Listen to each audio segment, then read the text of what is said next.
toutes et à tous. Dans cette vidéo, je vais vous montrer comment bien démarrer avec Outils EPS. L'objectif est simple, avoir un tableau de bord pratique pour préparer vos séances, créer vos classes, faire l'appel, lancer un tournoi. En tout cas, on a plein d'actions possibles.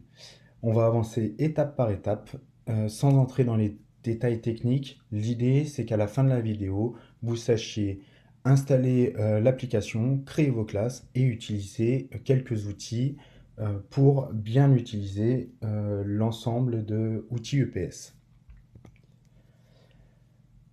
Quand vous arrivez sur Outils EPS, l'accueil vous propose directement un parcours pour débuter. Vous avez un premier bouton pour créer votre classe. C'est ce que l'on fera en premier. Ensuite, on fera l'appel où on mettra une note et finalement, on organisera un tournoi éliminatoire. Avant ça, on a 3 gestes pour bien démarrer. Le premier, ça sera d'installer l'application. On a plusieurs possibilités pour utiliser Outils EPS. La meilleure possibilité, c'est d'installer l'application. On va revenir tout de suite dessus. On va ensuite créer une classe et finalement, on fera l'appel pour installer l'application sur un ordinateur. Vous avez 2 étapes. La première étape, il suffit de cliquer dans la barre de navigation sur le petit bouton qui est tout à droite et d'installer Outils EPS. Vous aurez ensuite une icône qui ressemble à toutes les icônes d'application, de logiciels. Il y aura juste à cliquer dessus pour ouvrir Outils EPS. Sur Android, la démarche est à peu près la même, mais les boutons sont un petit peu plus cachés. Donc la première étape, c'est d'ouvrir Chrome. Passez bien par Chrome, sinon vous n'aurez pas ce bouton. Vous allez sur les 3 petits boutons qui sont en haut à droite et vous cliquez sur Installer l'application. Vous aurez un pop-up qui s'ouvrira et qui vous demandera d'installer. Une fois que c'est fait, vous avez Outils EPS qui est installé sur votre écran d'accueil. Concernant les utilisateurs d'Apple, vous devrez aller dans le bouton Partager qui est tout en bas. Ce bouton vous ouvrira un menu. Il faudra cliquer sur l'écran d'accueil, ajouter tout en haut à droite et votre application est installée. Vous pourrez utiliser Outils EPS comme une application standard.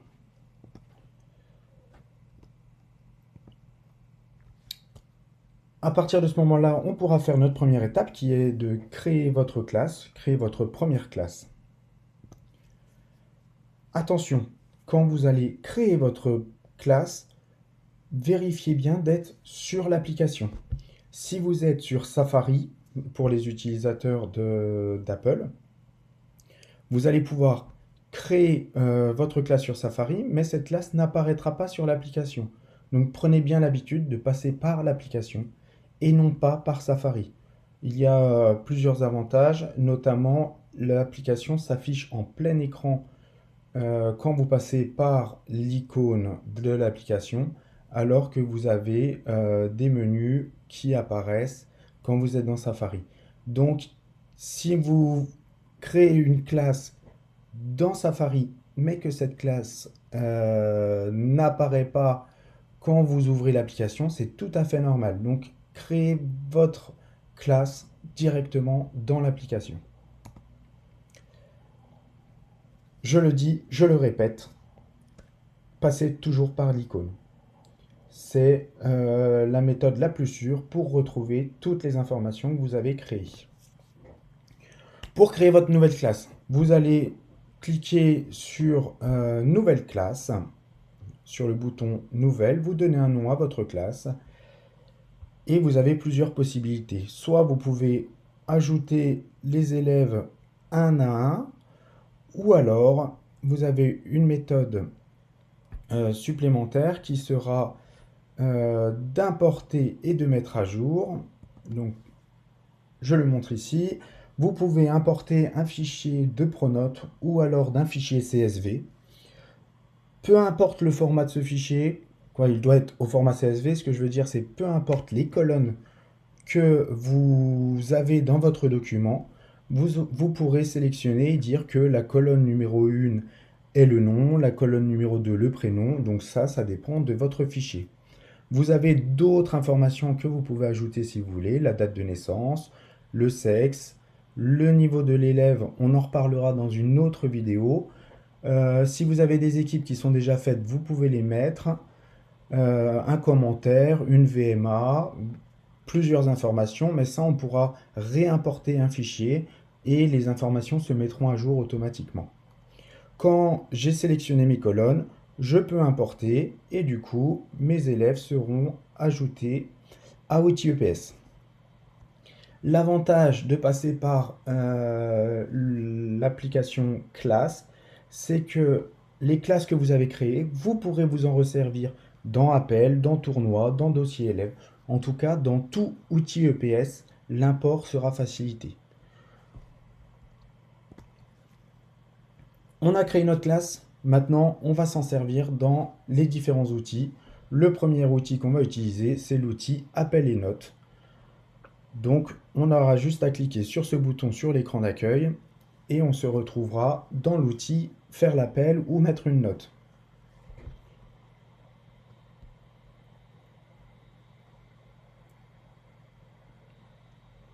Quand j'arrive dans l'outil, j'importe ma classe. On va me dire, vous avez déjà cette classe-là, je sélectionne les élèves que je souhaite importer, je peux tous les importer, et je me retrouve avec une grille avec tous mes élèves, et je vais pouvoir rajouter des colonnes. J'ai un bouton Nouvelle colonne. Quand je clique sur Nouvelle colonne, j'ai ici toute la liste des colonnes que je peux ajouter.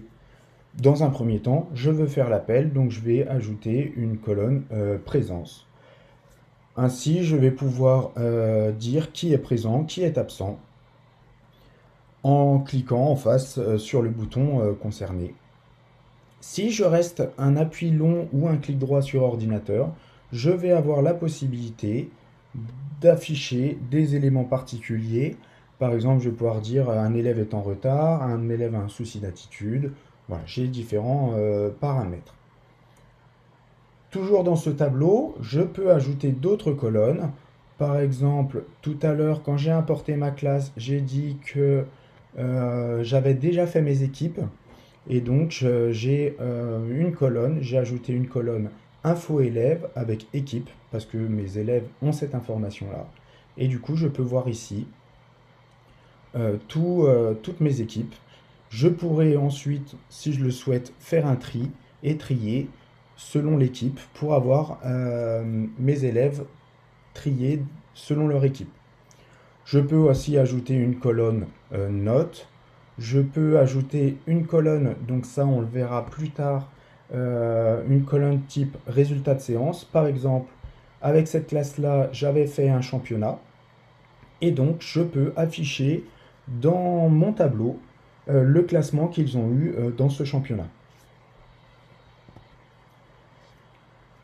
On va voir maintenant comment organiser un tournoi en quelques clics. Ça va aller très vite.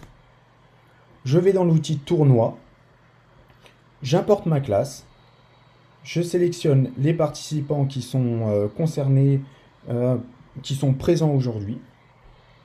J'avais déjà rempli le niveau de mes élèves. C'est pas obligatoire, mais ça me permettra quand je vais créer mon tournoi de dire utiliser les niveaux et mettre des têtes de série. C'est-à-dire que Luna, par exemple, qui a un niveau important, selon le nombre d'élèves que j'ai, elle aura peut-être un tour à faire en moins, elle sera déjà qualifiée pour les huitièmes de finale. Dès que c'est fait, j'aurai l'ordre des matchs. Donc, je sais que les matchs doivent être joués dans l'ordre suivant. J'aurai Adrien qui devra affronter Benjamin et ainsi de suite.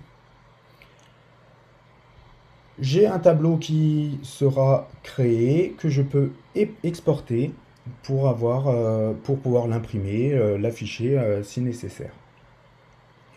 Ce tableau ressemble à cela. Je peux cliquer sur le gagnant pour pouvoir le faire avancer dans le tableau.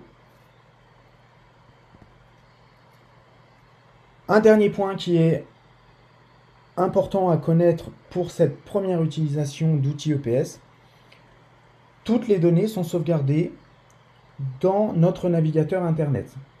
Donc, il y a un petit risque, c'est que si on vide le cache de notre appareil, on perdra nos sauvegardes. Donc, il est important, de temps en temps, d'exporter une sauvegarde et de la mettre dans un lieu sûr. Par exemple, je peux la garder sur mon téléphone, je peux la mettre sur un drive, une clé USB, ou tout simplement me l'envoyer par mail. Ainsi, s'il m'arrive de vider mon cache pour faire de la place sur mon téléphone, je pourrai récupérer cette sauvegarde et ne rien avoir perdu. J'aurai simplement à retourner dans l'outil sauvegarde qui est présent dans le menu et importer ce fichier, et du coup je retrouverai toutes mes informations. Si j'utilise outil EPS sur deux appareils, souvent ce qui peut se passer, c'est qu'on utilise sur une tablette et sur un téléphone. Il faudra aller sur synchroniser sur les deux appareils, sur mon appareil A, mon appareil B. Un QR code sera affiché, je le scanne et automatiquement mes deux appareils se synchroniseront. Mes classes qui sont sur l'appareil A basculeront sur l'appareil B, mes séances basculeront sur l'un et sur l'autre, et du coup mes deux appareils auront la même sauvegarde. On a fait le tour des bases importantes pour commencer sur outil EPS. Je vous présenterai dans de prochaines vidéos différents outils. On a plein d'applications qui sont très riches et qui nous permettront de mener à bien tous nos cours d'EPS. À très bientôt.